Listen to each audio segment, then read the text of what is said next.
So no, I have no interest in you taking my money, taxpayer money, and giving it to crypto bros because they were your donors. No interest at all. That's a robbery. But there is something we could do right now, which is not buy $100 billion of crypto for no goddamn reason. They might as well call it, "We think you're stupid, Bill." Cenk Uygur, founder and host of the Young Turks, which has a massive audience. It's a progressive news channel watched by millions of people around the world. How dare you? Okay. Just did a takedown of Bitcoin, specifically the United States Bitcoin bill. The proposal that I have and that President Trump has discussed about a strategic Bitcoin reserve or strategic Bitcoin stockpile. And Cenk continues to make this a Republican versus Democrat issue when it doesn't have to be. And on top of all the problems that the American people have, now you gotta go buy crypto on behalf of super rich people? No. And if you wanted to pay down the debt. Let me share with you this full clip. And for the record, I like Cenk's show, but he's wrong about Bitcoin, and I'm gonna prove it to you. They think we're stupid. Yeah, that's exactly what that proposal is. But do not think this is not a coordinated attack on Bitcoin. I mean, 60 Minutes shared this with their audience this last week. Crypto is a scourge. It's not something that you want in your society. It has no utility. It's just pure speculation. Remember, there's no balance sheet to crypto. There's no financial statements. You're talking about SEC filings. There's no public disclosure mandate. Exactly. Well, that's because Bitcoin's not a company, it's a commodity.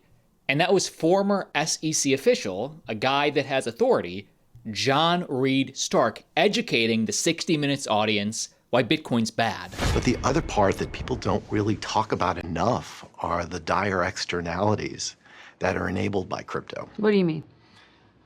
Every single crime you can conceive of is easier to do now because of crypto, especially ransomware, human sanctions evasion, money laundering.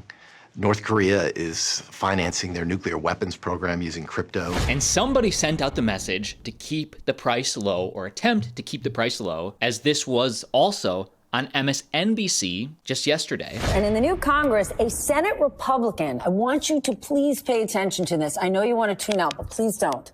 They plan to propose a bill that would sell off some of the Federal Reserve's gold to buy Bitcoin. Every crime you can think of is exponentially easier because of crypto. So in the lead up to Trump's inauguration, everybody is seemingly going after this bill. The bill does propose buying over 1 million Bitcoin over the next 5 years. Let me keep explaining why this is a disastrous idea. And let me share with you Cenk Uygur and the Young Turks clip, but just to put everybody on the same page so we all understand what this bill entails. Here's Cynthia Lummis's 7-point plan outlined in the Bitcoin Act of 2024. This is currently introduced to the Senate, then it has to pass the House, and then it goes to the President before it becomes law. So we are on the first step. But number 1, establish a strategic Bitcoin reserve. This establishes a decentralized network of secure Bitcoin storage facilities distributed across the US. This one is sort of a no-brainer because we already have the Bitcoin due to DOJ confiscations. This just says let's store it because we think it's valuable. Bitcoin purchase program used the Treasury to purchase over 200,000 Bitcoins per year for 5 years.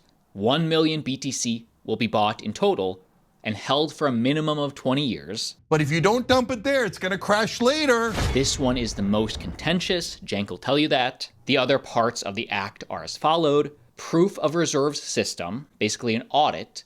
Publish quarterly reports audited by independent third parties. And cryptographic attestation. Consolidate current holdings. All Bitcoin held by other agencies be transferred to the strategic Bitcoin reserve. That's an easy one. Voluntary state participation. States can participate voluntarily by depositing to/withdrawing from segregated accounts. Okay, again, voluntary, not a big issue. Offsetting costs.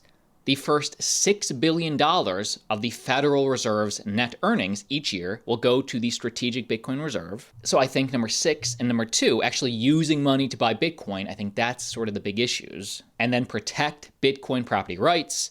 Affirm rights of self-custody, meaning US government can't seize or confiscate lawfully owned Bitcoin. Understanding all that, it took us 2 minutes, 1 minute really, to read this entire thing. What does Cenk think of the bill? So this is a robbery and we have to stop it. So, and there could be a huge difference between right-wing leaders and right-wing voters. And so we'll see how that plays out. But let me keep explaining why this is a disastrous idea. First of all, as Anna pointed out, their excuse for, oh, this is gonna help us pay down the debt is totally and utterly nonsensical. We have to take money out of all of our pockets, $100 billion worth, to buy crypto for the government. And first off, that's not true. We do not have to spend any new taxpayer dollars. The Cynthia Lummis proposal would sell a fraction of the government's giant gold stash to buy the Bitcoin, won't cost taxpayers a dime. We wouldn't have to spend any new dollars. We have reserves at our 12 Federal Reserve banks, including gold certificates that could be converted to current fair market value. They're held at their 1970s value on the books, and then sell them into Bitcoin. That way, we wouldn't have to use any new dollars. And by the way, US taxpayers would probably thank you for that in the long run. This is how much Bitcoin is appreciating versus gold. Bitcoin's outperforming gold. That's going to increase the US government's purchasing power over time. And who are they going to buy it from? The people who currently hold lots of crypto. And you're going to be shocked to find out, my guess is that the first people who cash out are donors to Donald Trump. Okay, because they're holding giant amounts of crypto, and as Chris explained there, selling it is really problematic because once you start selling it, it starts deflating. Actually, Cenk, the big issue right now is buying the Bitcoin, not selling the Bitcoin, because this is how much new Bitcoin is mined into existence every month, and this is the amount of demand pressure every month from just the US Bitcoin ETFs, Marathon Digital, and MicroStrategy. So you could either mine the Bitcoin and get some of this, or you're gonna have to buy the Bitcoin from previous holders. That's just how it works. And I also understand that might be confusing because Bitcoin is the very first hard asset commodity in human history that as demand increases, we can't just make more of it. One other thing I will say about Bitcoin that I think people don't understand, and this is part of the innovation that's really important. Think about Bitcoin's a commodity, right? The SEC said it's a commodity. It is a commodity. One coin's the same as the next. Okay, fine. Every commodity in the world, if you increase its price, the supply goes up. If gold went to $10,000 tomorrow, we'd mine more gold. If corn went up, if oil went to $300 a barrel, we'd drill for more oil. You would get more, higher price, you would get more. No matter where the price of Bitcoin goes, the issuance schedule is set. There's not going to be any more. So the more you sell, the more it deflates in value. And so they've got to find a way to sell a significant amount of crypto. We're not talking about the average crypto holder, right? You guys are going to be left holding the bag anyway. We're talking about the big guys here. Well, Cenk, I disagree. Actually, the little guys aren't going to be the ones holding the bag because for the first 13, 14 years of Bitcoin's existence, only little guys and computer nerds were buying. Since Bitcoin's inception, this has been a retail-driven entity. Institutions actually weren't legally able to get involved since right here. But anyway, you were saying the government does have to buy this Bitcoin from somewhere. So if on the other hand, the government comes and gives them this giant gift of, I will buy $100 billion of your crypto, number one, they're gonna get to cash out in a way that they couldn't before and turn their fake money into real money. And then secondly, when the government says we're going to buy $100 billion of crypto, you know what happens? The crypto price goes up. Now again, if you're holding crypto, maybe you take advantage and then you dump it right at the same time if you can, right? But if you don't dump it there, it's gonna crash later. To be fair, it's actually the purchasing power of the US dollar that's crashing. Altcoin Daily on Instagram, link down below. We've shared this with you. Because it was artificially inflated by the government buying $100 billion worth of crypto for no reason. Yep. And the bottom line of it, and the most important part, guys, is they're taking our money, taxpayer money, and giving it to the crypto guys. Why do you think that the crypto guys were doing all of these ads in political spending, right?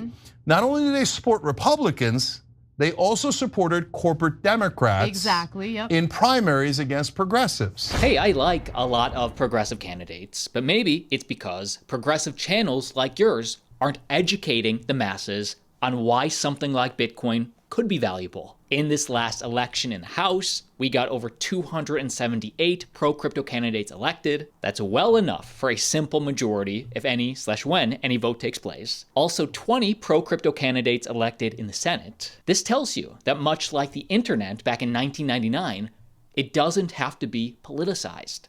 Both Democrats and Republicans can like crypto. And also, just like the internet, Bitcoin's not going away. It's a technology. So no, I have no interest in you taking my money, taxpayer money, and giving it to crypto bros because they were your donors. No interest at all. That's a robbery. Cenk, I encourage you to do a little bit more research. I actually want to invite you on Altcoin Daily and we can talk about it. Open, public conversation, or happy to come on your channel, whatever you're most comfortable with. Altcoin Daily does speak to an audience of over 1.53 million subscribers here on YouTube, another 1.7 million on X. So if you've made it this far in today's video, click subscribe, join the team. Checking in on the daily results of the BitUnex trading competition. Remember, if you're trading anyway, trade daily to claim your $200 in USDT reward as a top trader. Looking at today's winners, the big news today is number 11, who has been at the top of the list. Again, $200 every day.